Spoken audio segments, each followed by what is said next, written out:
इतना जल्दी प्रसन्न नहीं होता। न चेचया न हवन करने से इतना जल्दी प्रसन्न होता हूँ। तो फिर कैसे होते हो प्रभु जी? बोले 11वें अध्याय के 54वें श्लोक से प्रसन्न होता हूँ। बोले कैसे? भक्त्या त्वन्या सहक्त अहमेव अर्जुन ज्ञातम दुष्टम तत्त्वेन प्रविष्टेन परन्तपः। हे अर्जुन, मैं केवल प्रसन्न होता हूँ अनन्य भक्ति से।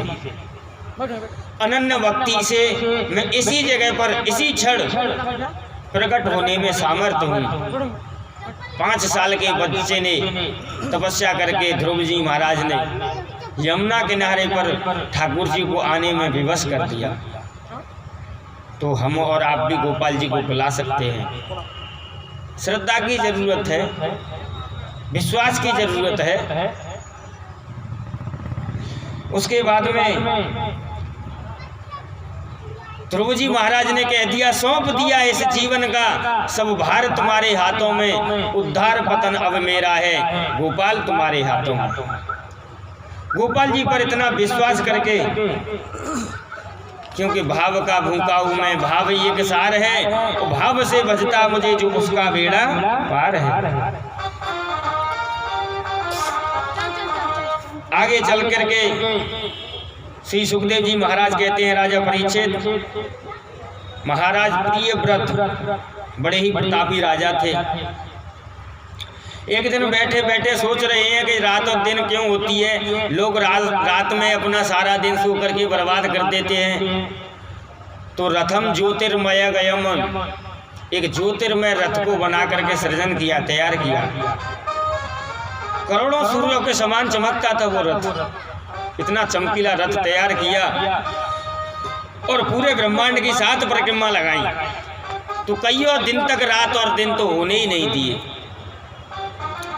ब्रह्मा जी ने जाकर के समझाया, बेटा इस सृष्टि में कोई चीज व्यर्थ नहीं है। ये दिन है, ये भी प्रयोग में आता है, रात है वो भी प्रयोग में आती है। क्योंकि जहाँ पर रात में हम विषयोग लोगी जो सो जाते हैं, वहीं पे योगी साधु संत महात्मा रात में भजन पूजा पाठ करते हैं। दुराग्रह को तो त्याग दो, क्योंकि इस चीज को तो हमने हमारे ऊपर निर्भर होता है ना, कौन सी चीज खराब समझे, कौन सी चीज बुरी समझे, अच्छी समझे।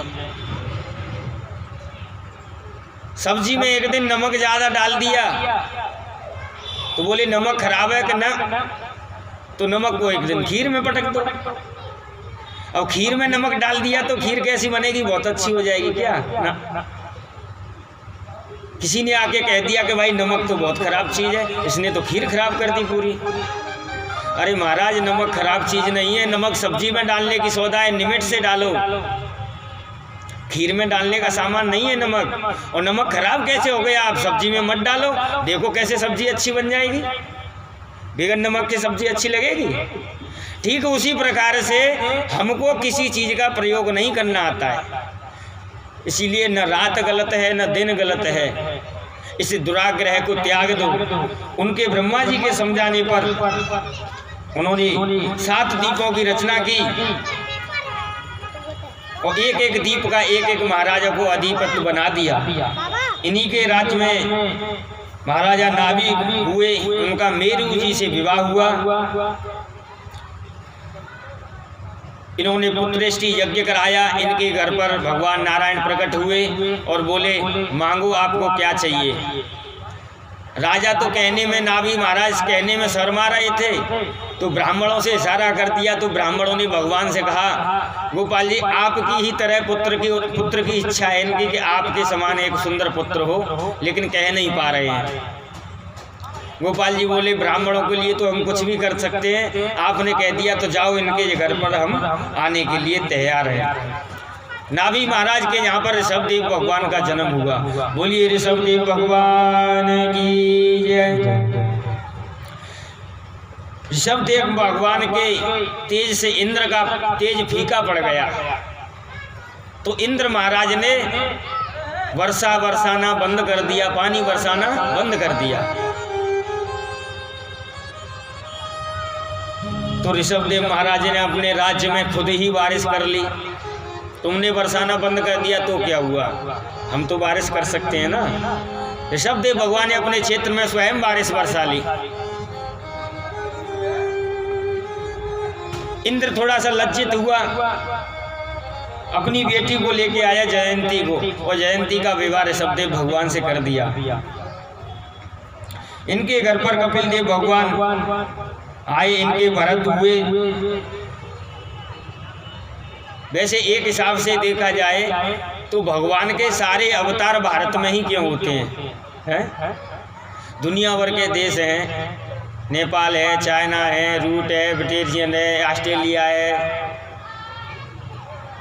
हजारों देश है,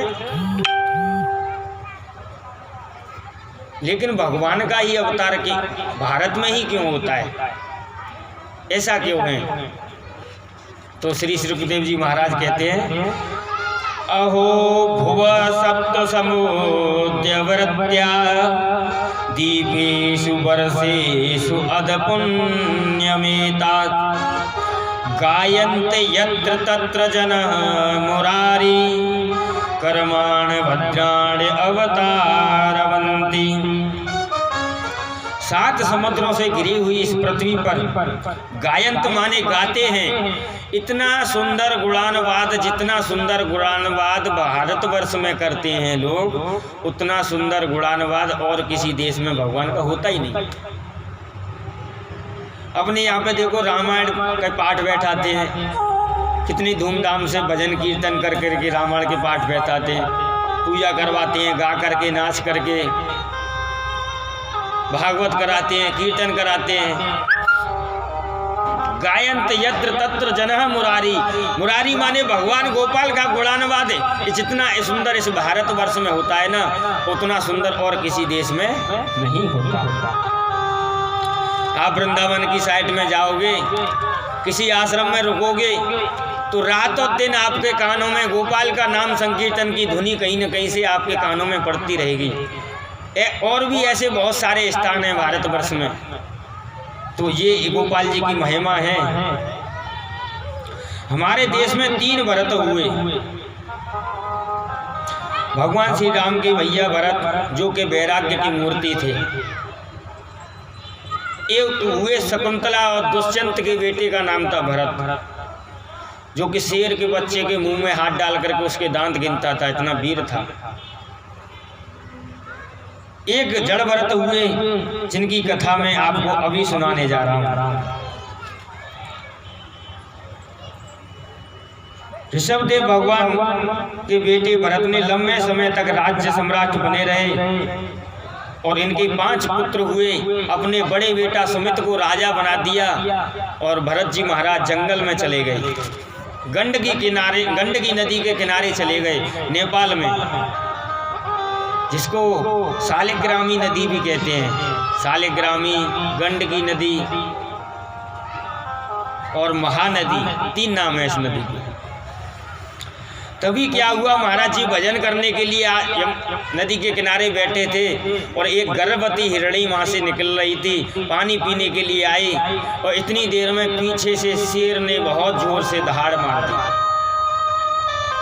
जैसे ही शेर ने दहाड़ मारी, कांप गई हिरनी, और डर के मारे उसका एबॉर्शन हो गया, गर्भपात हो गया, बच्चा उस पानी में गिर गया। और वो थोड़ी आगे चल के दौड़ पाई, और वहीं जा कर के गिर गई और वहीं मर गई। हिरनी तो मर गई। अब वो हाल का पैदा हुआ बच्चा, कभी पानी में डूब जाता है, कभी निकलता है, कभी डूबता है, कभी निकलता है। और महाराज जी ये सब बैठे बैठे देख रहे थे आसन पे।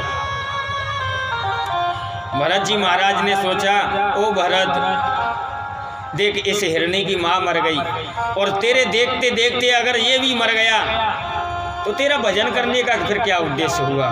तू एक जीव को नहीं बचा सकता, तो फिर तुम भजन क्यों कर रहे हो? भरत जी महाराज भजन करने से तुरंत उठे और उठ करके नदी में छलांग लगा दी। उस बच्चे को निकाल लिया बाहर। अब तो उस बच्चे से इतना प्यार करते हैं कि महाराज जी अपने आश्रम से दूसरे आश्रम पर जाते हैं तो उस बच्चे को अपने कंधे पर बैठा लेते हैं। रातों दिन प्यार करते हैं, मेरा बेटा, मेरा छोना, मेरा बच्चा, ऐसे करके रातों दिन प्यार करते हैं। उस हिरन के बच्चे को भी इतना प्यार हो गया महाराज जी से कि 1 मिनट के लिए कहीं छोड़ के नहीं जानता था। ऐसा करते करते काफ़ी लंबा टाइम हो गया और एक दिन महाराज जी का अंतिम समय आ गया, जो कि एक दिन सबका आता है। अंतिम माने महाराज जी मरने वाले हैं। महाराज जी लेटे हैं और हिरन का बच्चा बगल में लेटा हुआ है। महाराज जी हिरन के बच्चे की साइड देख रहे हैं और मन में विचार कर रहे हैं, ओ भरत, तू तो इस दुनिया को छोड़ करके चल दिया, अब ये इस बच्चे का क्या होगा? इसे तो कोई जंगली जानवर खा जाएगा। ऐसा महाराज जी सोच रहे थे और सोचते सोचते ही महाराज जी के प्राण निकल गए। और विशिष्ट स्मृति में ये लिखा हुआ है कि अंतमति सो गति। हम अंतिम समय पर जिस चीज का हम चिंतन करके मरते हैं, हमको अगले जन्म में वही योनि में आना पड़ता है। महाराज जी हिरन का चिंतन करके मरे थे, हिरन का चिंतन करके महाराज जी ने प्राण त्यागे, तो महाराज जी को हिरन बनना पड़ा। और ऐसे वैसे हिरन नहीं बने महाराज जी, जातो जाते स्मरण मृग, मृग माने हिरन बने, जाति स्मरण नाम के हिरन बन गए। एक मृग की संग थे भरत धरी मृग देह, और तुलसी उनकी कौन गति, जो घर घर करत स्नेह। आप अंदाजा लगाइए, एक हिरन के बच्चे के आसक्त में आकर के महाराज जी का भजन पूजा पाठ सब कुछ छूट गया था और उनको उसी हिरन की योनि में वापस आना पड़ा। उनकी ये स्थिति है, तो हमारा तुम्हारा तो उनसे भी गया गुजरा हुआ है। हमको तो कई बार इस पृथ्वी पर आना पड़ेगा, क्योंकि हमारे महाराज जी पे तो एक ही हिरन का बच्चा था ना, और हमारी तो जाने कहाँ कहाँ आसक्ति जुड़ी हुई होती है। किसी की आसक्ति घर में, किसी की मकान में, किसी की बच्चे में, किसी की बीवी में, किसी की गाड़ी में, किसी की धन दौलत में, जिसका जैसा भाव। तो हमारे जैसे लोगों का उद्धार हो सकता है क्या? बहुत मुश्किल से हो पाए। जड़ भरत महाराज बन गए। यज्ञ का हिरन की योनि प्राप्त हुई। अपने पूर्व जन्म की सारी बातें याद हैं। आपने सुना होगा ना, कहीं कहीं न्यूज़पेपर में भी आता है, किसी बच्चे ने कहीं पे जाके जन्म लिया और उसने अपने दूसरे गांव में आकर के, जहाँ पर वो पहले रहता था, उस जगह को आकर के पहचान लिया, अपने गाड़ी को पहचान लिया, अपने बीवी बच्चों तक को पहचान लिया। महाराज जी को पूर्व जन्म की सारी बातें याद है। महाराज जी ने मन में सोचा, ओ जड़ भरत, ओ भरत, तूने तो इस जीवन का सत्यानाश कर लिया। तूने एक हिरन में आसक्त होकर के अपने जीवन का सत्यानाश कर लिया। अपने पुराने आश्रम पर वापस आ गए, जहाँ पर पहले रहते थे महात्मा जी बन के। और महाराज जी ने हिरन का शरीर आधा आधा पानी में डुबो दिया और महाराज जी ने हिरन का शरीर भी छोड़ दिया। अब के महाराज जी का जन्म हुआ। आंगिरा नाम के एक ब्राह्मण होते हैं, आंगिरस गोत्र होता है, उनके यहाँ पर महाराज जी का जन्म हुआ। महाराज जी को इस जन्म में भी सारी बातें याद हैं। अब इस जन्म में महाराज जी ने सोचा, अब मैं किसी से कभी बात नहीं करूंगा, अब मैं किसी से बोलूंगा नहीं।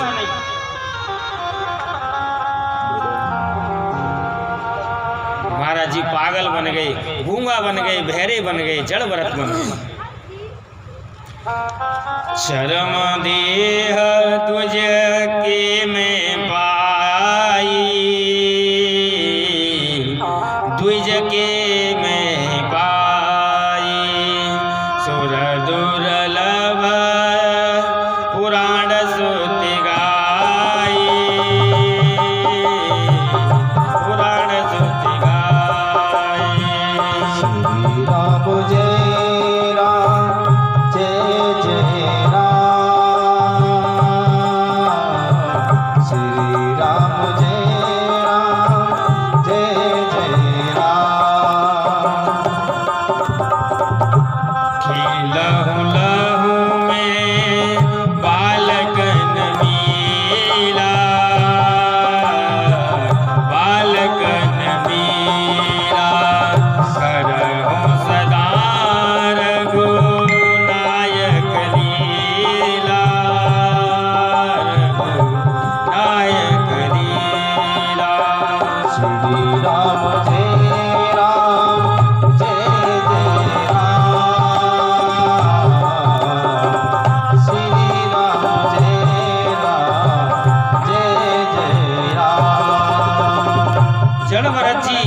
के साथ खेलते हैं, ठाकुर जी की लीला का चिंतन ध्यान करते हैं। पिताजी ने भरत जी को विद्यालय में दाखिला करा दिया, स्कूल में पढ़ने भेज दिया। प्रौढ़ भये मोहे पिता पढ़ावा, पिता पढ़ावा, समझाऊं सुनाऊं गुनाहु नहीं भावा, गुनाहु नहीं भावा। श्री राम तेरा जय जय राम, श्री राम तेरा जय जय राम। विद्यालय में पहुंच गए, पढ़ने लगे। गुरुजी पढ़ाते हैं लेकिन कुछ भी याद करके नहीं सुनाते। सोचते हैं कि मैंने अगर कुछ भी याद करके गुरुजी को सुना दिया तो दोबारा से मुझे इस जंजाल में पिताजी डाल देंगे, इसीलिए मैं इस झंझट में पड़ना नहीं चाहता। क्या कहते हैं? प्रेम मगन मोए कछु न सुहाई, कछु न सुहाई, हारे पिता पढ़ाई पढ़ाई, पढ़ाई पढ़ाई। श्री राम जय राम जय जय राम, श्री राम जय राम जय जय राम। मन ते सकल वासना भागी, वासना भागी, केवल राम चरण लो लागी, चरण लो लागी। जाओ।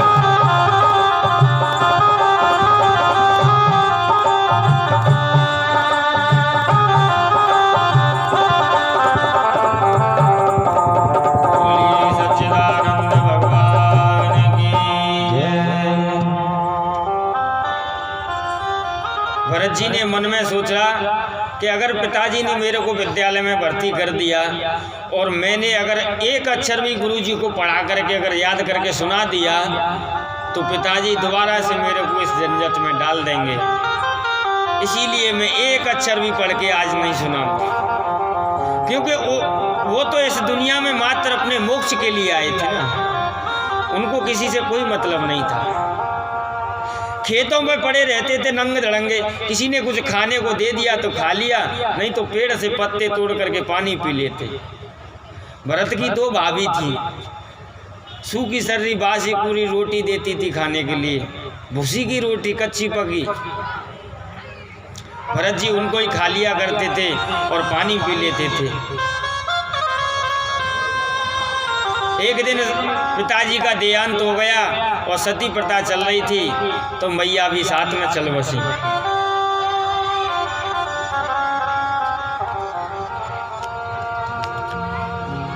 आचार्य जी कहने लगे, राजा परीक्षित, एक दिन क्या हुआ, डकैतों की एक टोली आ गई। डकैत आए और उन्होंने मन्नत मांगी थी कि हमारे महाराज का कोई अमुक काम पूरा हो जाएगा तो हम किसी एक आदमी की काली माता पे बलि चढ़ाएंगे। और उस डकैत का काम पूरा हो गया था, तो वो एक आदमी को पकड़ के लाए थे काली माता के मंदिर पर बलि चढ़ाने के लिए, और वो आदमी मौका पाते ही फंदा निकाल करके भाग गया। जिसको लाए थे वो तो भाग गया। अब उनके साथ के जो व्यक्ति थे, जो डकैत थे, वो ढूंढने लगे जंगल में कि कोई एक आदमी मिल जाए ऐसा जिसकी हम बलि दे दें। तो उनकी भी नज़र महाराज जी पे पड़ गई, जड़ भरत जी पे। और जड़ भरत जी किसी से बात तो करते नहीं थे, जड़ भरत जी को पकड़ लाए। महाराज जी कभी नहाते भी नहीं थे। पहले तो डकैतों ने महाराज जी को खूब रगड़ रगड़ के नहलाया, खूब जबरदस्त रगड़ रगड़ के नहलाया। और नए कपड़े पहना दिए। नए कपड़े पहना करके गले में माला डाल दी। और डकैतों का जो सरदार था, जो हेड, वो नंगी तलवार लेकर के महाराज जी के गर्दन काटने के लिए खड़ा है। और स्वामी जी क्या कर रहे हैं? काली माता की मूर्ति के आगे बैठे हैं और नीचे को धीरे के नजर करके धीरे धीरे हंस रहे हैं, मुस्कुरा रहे हैं। मनी मन महाराज कह रहे हैं, जड़ भरत जी, ओ मेरी माँ, मुझे तो एक न एक दिन मरना था। आज ये शरीर कम से कम तेरे काम में आ गया तो मेरा तो जीवन धन्य हो जाएगा। तू मेरी बलि ले ले माँ, मेरी बलि ले। कितनी बड़ी बात है।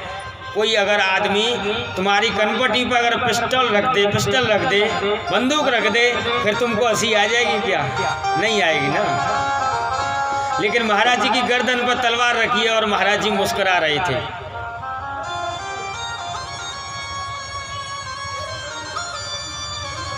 महाराज जी कह रहे हैं, माँ, मेरा जीवन तो वैसे ही व्यर्थ था, कम से कम आपके काम तो आ गया। और मनी मन भरत जी प्रार्थना कर रहे हैं। देवी का कोई भजन है?